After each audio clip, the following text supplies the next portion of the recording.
Iran અને Israel America વચ્ચે જે પ્રકારે ભીષણ સંઘર્ષ ચાલી રહ્યું છે તેને 100 કલાક વીતી ચૂક્યા છે. યુદ્ધના છઠ્ઠા દિવસની શું અપડેટ છે તે મારે તમને કહેવી છે. અમેરિકા દ્વારા ઈરાન વિરુદ્ધ ચલાવવામાં આવી રહેલા આ સૈન્ય અભિયાનને નામ અપાયું છે ઓપરેશન એપિક ફ્યુરી. આ ઓપરેશનના 100 કલાકમાં અમેરિકાએ ઈરાનના 2000થી વધુ સૈન્ય લક્ષ્યો પર હુમલો કર્યો છે.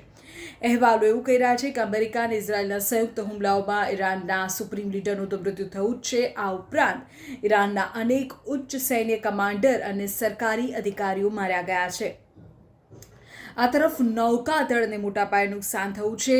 અમેરિકી એડમિરલ બ્રાડ કૂપરના જણાવ્યા અનુસાર ઈરાની નેવીના 17 મુખ્ય જહાજોને નષ્ટ કરવામાં આવ્યા છે. આમાં ઈરાનની સૌથી આધુનિક સબમરીન અને તેના નવા ડ્રોન કેરિયર જહાજ શાહિદ બગેરીનો પણ સમાવેશ થાય છે.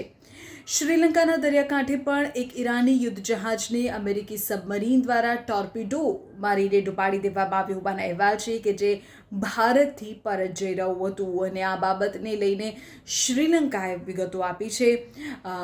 ત્યાં જે ક્રૂ મેમ્બર્સ હતા તેમની કોઈ પત્તો નથી. તેમને શોધવા માટેનું અત્યારે સર્ચ ચાલી રહ્યું છે.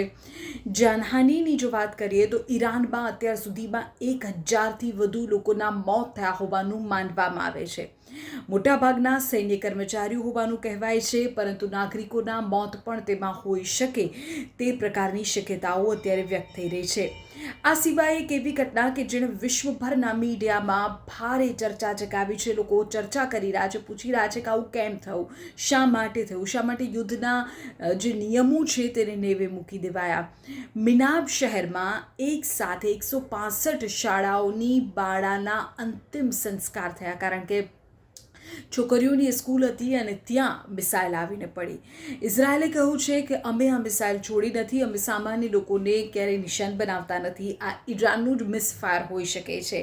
એ જે હોય તે પણ 165 સ્કૂલ ગર્લ્સ કે જેમના મૃત્યુ થયા અને તેમના અંતિમ સંસ્કારની એ દ્રશ્યો સામે આવ્યા કે જેમણે વિશ્વ આખાને હચમચાવી દીધું. ઈરાનમાં છેલ્લા 100 કલાકથી ઇન્ટરનેટ સેવા સંપૂર્ણપણે બંધ છે. અમેરિકી બેઝ પર પણ વળતો હુમલો થયો છે. ઈરાને બદલાની કાર્યવાહી રૂપે મધ્ય પૂર્વના 9 દેશો કુવૈત, જોર્ડન, કતાર, ઇરાક, સાઉદી અરેબિયા વગેરેમાં 14થી 27 જેટલા અમેરિકી સૈન્ય મથકો પર મિસાઇલ અને ડ્રોન હુમલા કર્યા છે. આ હુમલામાં અત્યાર સુધીમાં 6 અમેરિકી સૈનિકોના મોતની પુષ્ટિ થઈ છે. હવે આ જે પ્રકારે યુદ્ધની સ્થિતિ છે તેનાથી પ્રાદેશિક અને આર્થિક અસર શું થઈ રહી છે તેની જો વાત કરીએ તો ખાડી દેશોમાં 1500થી વધુ ફ્લાઇટ્સ રદ કરવામાં આવી છે. દુબઈના બુર્જ અલ આરબ પ્રખ્યાત હોટેલ અને દુબઈ એરપોર્ટ પર પણ ઈરાની મિસાઇલના અવશેષો પડવાને કારણે નુકસાન થયું છે. અને આ સિવાય વિશ્વભરમાં કાચા તેલના ભાવમાં મોટો ઉછાળો આવવાની સંભાવના છે, કારણ કે તેના કારણે વૈશ્વિક જે અત્યારે યુદ્ધની પરિસ્થિતિ છે તેના કારણે વૈશ્વિક સપ્લાયની જે ચેઇન છે તે ખોરવાઈ જશે તેવું લોકોનું સ્પષ્ટપણે માનવું છે. જોવું એ રહેશે કે આ યુદ્ધ હવે ક્યારે શાંત થાય છે.